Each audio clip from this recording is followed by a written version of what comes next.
Hey, oh my gosh, that is so weird. I was just thinking about you. We've actually had a slight influx of new listeners, so before today's episode, a quick recap on what the heck is going on here. If you don't know, I'm Hope Acosta, and I'm hosting a Halloween event here on Even Otter Podcast.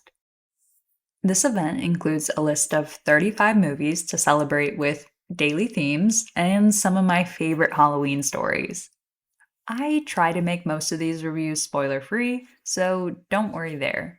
We'll have plenty of time for deep dives after Halloween. For now, the full list of movies is available on Instagram for you to peruse at your leisure or to follow along with me daily.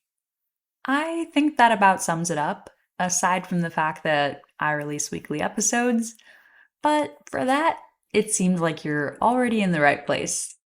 Welcome or welcome back to Even Otter Podcast.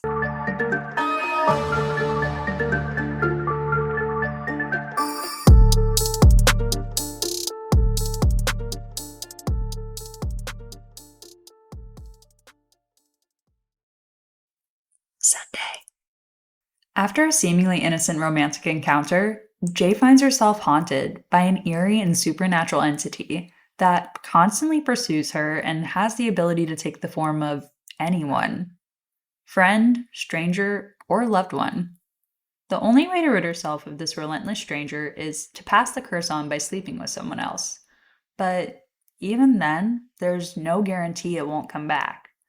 With time running out and the entity closing in, Jane must decide how far she's willing to go to escape the terror, all while trying to uncover the origins of this mysterious and deadly curse. It follows as a phenomenal, cutting edge, and most importantly, original horror film. Remember that wardrobe rant I was telling you about? Well, it's gonna start now, but you can skip ahead to approximately 3 minutes and 43 seconds to avoid listening to that. Otherwise, it's gonna begin in 5, 4, 3, 2, 1. I loathe this opening scene. Why on earth is she wearing heels? She's at home, in her pajamas, saying goodbye to her father before running away. So, why the heels? Well, I'll tell you why. It's all for this next shot. Admittedly, a cool one, but those heels ruin it for me. They shouldn't have been there in the first place. And honestly, the first time I watched this, I couldn't take the first 20 minutes seriously because I was so distracted by how absurd it was. Best believe I am not done yet. The first date outfit that Jay wears, or at least the date outfit that we see, fired the whole wardrobe department. It's 2014, Hope. People were Creative and a little bit quirky. No, I refuse to accept it. Triple layered puka shells, riding boots, a pink dress, a plaid coat. I hate it. They should be ashamed and embarrassed. That being said, It Follows is intense.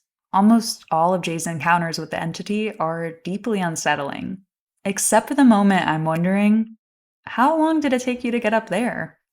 I love how early the premise is established, and with the demon introduced right from the start, the victim isn't left clueless, which creates this empathetic dilemma.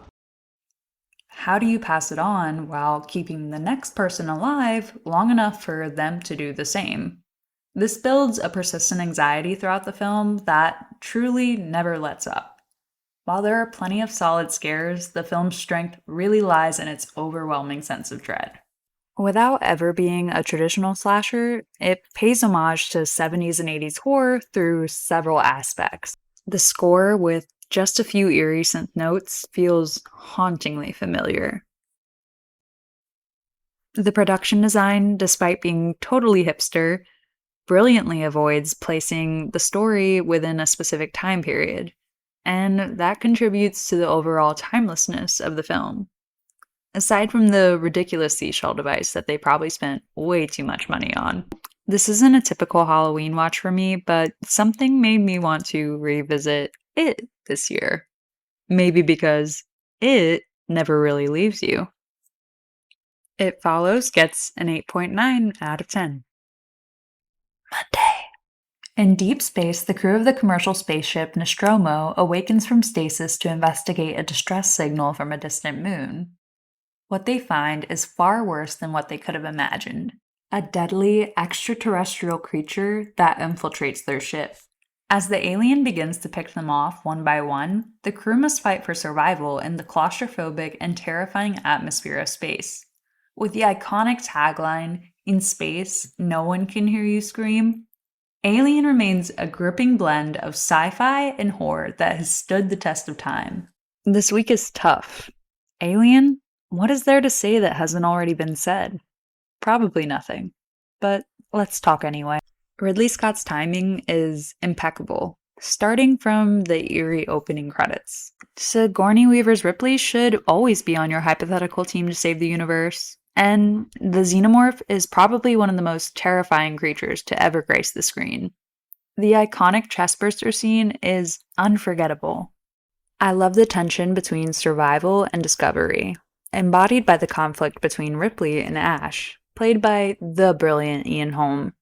The company through Ash prioritizes the xenomorph for the sake of scientific discovery, where Ripley represents the best of humanity and recognizes the threat to life. Everything about the set and production design holds up remarkably well. Even the recent films pay homage to it. What Ridley Scott does so well here is leaving so much of the terror to the audience's imagination, barely showing the xenomorph until it's absolutely necessary. It's brilliant. I love Alien. It's timeless and deserves all the praise it gets. Also, quick note, separate movie, if it weren't for Predator teaming up with humans, Alien would have kicked both of their asses. Alien gets a 9 out of 10 for launching one of the best sci-fi horror franchises of all time. Tuesday. 5 years after an unexplained tragedy occurs on the opening night of a haunted house attraction, a documentary crew seeks to uncover what really happened. As they piece together disturbing footage from the haunted house's final night, they realize that the terror inside was far more real than anyone anticipated. Mixing found footage style with a gripping mystery, Hell House LLC takes the haunted house trope to new and terrifying levels, delivering a slow burn of dread and escalating supernatural horrors. Hell House LLC is a must-watch for fans of found footage horror. Plus, if you're hooked, there are 3 more films in the series that are surprisingly fun to dive into. One of my favorite things about Hell House LLC is how perfectly it captures the vibe of 2009, even though it was released in 2015. The vlog-like format feels so authentic that you really get drawn into the character's journey. It's like you're right there with them, part of their friend group, even though you're just watching from the outside. Sure, some of the dialogue is cheesy and a few moments are a bit silly, but that only makes it feel more real and way more unsettling when things start to fall apart. Hell House LLC gets 7.6 out of 10 stars on Yelp, because honestly, I barely made it out alive. Wednesday. In his 3rd year at Hogwarts, Harry Potter faces new dangers as the infamous Sirius Black escapes from the wizarding prison of Azkaban. Believed to be after Harry, Sirius's presence casts a shadow over the school. Meanwhile, Harry discovers more about his family's past and the dark forces surrounding him. With the introduction of time travel, magical creatures like the Dementors, and a deeper look into Harry's parents' history, The Prisoner of Azkaban is often regarded as one of the darker and more atmospheric films in the Harry Potter series. I told you this week is a hard one. Harry Potter and the Prisoner of Azkaban? It's my favorite in the series, both the book and the movie. The film does some really impressive things, especially when you consider this point in the series, and how easily other franchises could have stumbled. Christopher Columbus is the director for the first 2 Harry Potter films, and while he does a fantastic job, the films don't really do much to stray beyond the books. The switch to Alfonso Cuarón for the 3rd film was a total game changer, and for good reason. Cuarón brought a darker, more mature vibe to the series, and really set the tone with those moody visuals that shaped the rest of the films. I find Harry's journey in The Prisoner of Azkaban incredibly empowering. especially for those who have gone through loss and grief. Before this point, Harry longs for his parents. But when Sirius Black enters the story, it sparks all these new emotions. Mostly betrayal and anger. He's our hero, but this film shows just how dark things can get, and how far Harry was willing to go. And how can we talk about The Prisoner of Azkaban without talking about all the incredible additions? The Time Turner, the Marauder's Map, which, by the way, are both sitting in my living room, the Dementors, and of course, Remus Lupin. After me. Ridiculous! And best of all, Gary Oldman as Sirius Black. He once said he felt like his portrayal of Sirius Black was mediocre, and, excuse me, sir? I did my waiting! 12 years of it! In Azkaban! You were more than fine. You were, seriously, great. Harry Potter and the Prisoner of Azkaban gets a 9 out of 10. Thursday. In this iconic cult classic, Brad and Janet, a straight-edge couple, find themselves stranded at the mysterious mansion of Dr. Frankenfurter, a flamboyant and eccentric scientist. As the couple navigates the bizarre and unpredictable world of Frank and his lively entourage, they witness his latest experiment, a creation of the perfect man. The film is a wild musical blend of sci-fi, horror, and camp. It's known for its audience participation and, most importantly, its unapologetic celebration of individuality. Oh, this lineup! Who picked this? Oh, right. It was me. Well, I love Rocky Horror. It's always a Halloween watch for me because, well, that's when all the fun showings happen. But the first time I saw it was on a random December night at my grandma's house, alone, and I loved it. If you haven't figured it out by now, yes, I am a theater kid. Susan Sarandon and Barry Bostwick as Brad and Janet, perfect casting. And while there have been some fantastic renditions, literally no one can ever top Tim Curry as Dr. Frankenfurter. Rocky Horror is the ultimate campy watch. If you haven't seen it and you're into anything remotely like this, find a local showing before Halloween, because I promise it'll be a fun night. Normally I'm a stickler for theater etiquette, but know this one is usually participatory, so read up before you go. And if you found my pick problematic, I'd ask you to consider what the legend Tim Curry himself had to say about all this. He was recently interviewed about the problematic nature of Rocky Horror, and his response? Through a 2024 lens, of course. But considering that being gay was illegal just 6 years before Rocky Horror was ever staged, it should be known as brave, bold, and brilliant for its time. And I'm inclined to agree with the doctor. Rocky Horror gets a 10 out of 10. The long-awaited sequel to the unnerving original Smile film, this new installment continues to explore the terrifying power of a supernatural curse that spreads through eerie smiles, pushing its victims to the brink of madness. As global pop sensation Sky Riley prepares to embark on a world tour, terrifying and inexplicable events begin to unfold around her.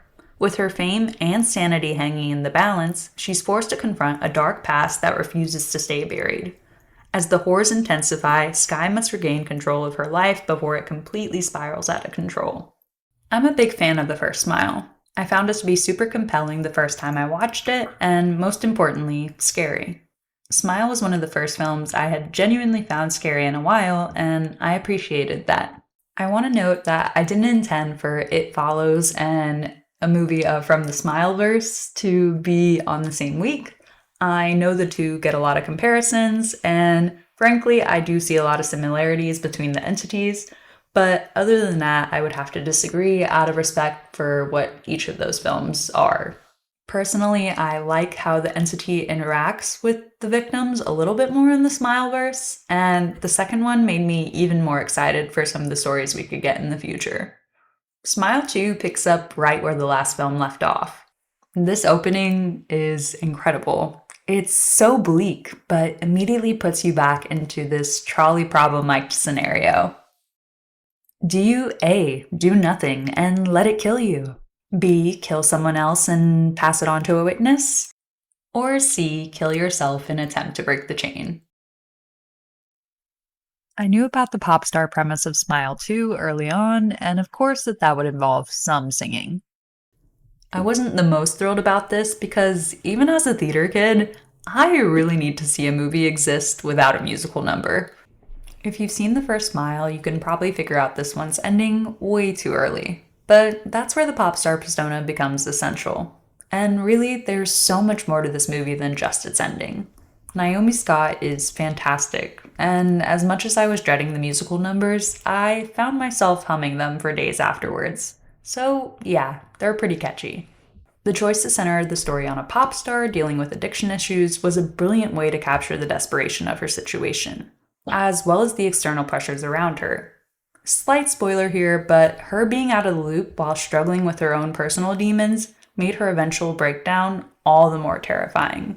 The supporting cast fits into their roles seamlessly, and while some of the twists may feel a bit overdone, Smile 2 stands as a solid and thrilling addition to the franchise. I'd love to dive into this movie more, so let me know in the comments if you'd be interested in a full episode on Smile 2 once it's available to rent. Smile 2 gets an 8.6 out of 10. Saturday. I'm almost done stumbling through my wholehearted love and bias for these movies, I promise. It's not a typical Halloween watch for me, but it had to be included, for the sake of talking about Scary Movie, which we'll get to. But first, this 90s slasher. A group of friends makes a terrible mistake one summer night, covering up a hit-and-run accident in a panic. A year later, they start receiving threatening messages from someone who knows what they did. As they try to uncover who's behind the warnings, they find themselves stalked by a mysterious figure bent on revenge. Their past is back to haunt them, and no one is safe from the deadly secret they've tried so hard to bury. The cast from this movie is so 90s. Jennifer Love Hewitt, Sarah Michelle Gellar, Ryan Philippe, and Freddie Prinze Jr. are all perfectly imperfect. I wish I didn't disagree with them from the start of this movie. Like, you should have called the cops. Why didn't you call the cops? Well, then we wouldn't have a movie. But for real, they would have been fine, and I think maybe even the dude could have been fine. He was still breathing. One of the other things I'd like to be slightly critical of when it comes to I Know What You Did Last Summer is the obvious steps the movie takes to prove to the audience how off track the main characters are. For instance, Johnny Galecki makes an appearance in the film, and his death is so purposeless. It happens immediately after he is established as a suspect, and it's just like, was the purpose of that? Gotcha? One more thing. I loved the Sarah Michelle Gellar chase scene. But there are so many frustrating things that happen throughout it. The way her sister just blatantly ignores her panic state and just totally dismisses her. Oh, that dumb bitch. And it's also like, Sarah Michelle Gellar, don't you work in the store? Doesn't your family own this store? Why are you acting like you don't know where you're going? despite the many problems of I Know What You Did Last Summer, it's a super fun slasher with a great final showdown. Apart from Freddie Prinze Jr.'s atrocious acting, I love him. It's definitely worth a rewatch. So, come on. This parody of popular horror films takes aim at classics like Scream and I Know What You Did Last Summer, blending absurd humor with outlandish scares. A group of high school friends is stalked by a mass killer, but everything from their ridiculous reactions to the overtop scenarios pokes fun at horror genre tropes. Expect chaotic jokes, hilarious moments, and even some surprising nods to non-horror movies, creating a wild ride from start to finish. Scary Movie is the ultimate spoof, arguably the best spoof to ever spoof, and it's 100% committed to the bit. So many scenes have been changed forever for me, especially from I Know What You Did Last Summer, even more than Scream. I found myself pointing out the moments from I Know What You Did Last Summer before we even got to Scary Movie, which just shows how iconic it really is. I always make time for Scary Movie around Halloween because sometimes amidst all the horror, you just need a good laugh. Second Sunday.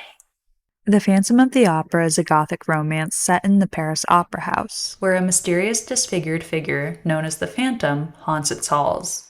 Obsessed with the young soprano Christine Daae, the Phantom manipulates events to make her the star of the opera, while his love for her turns into a dangerous jealousy while she falls for another man.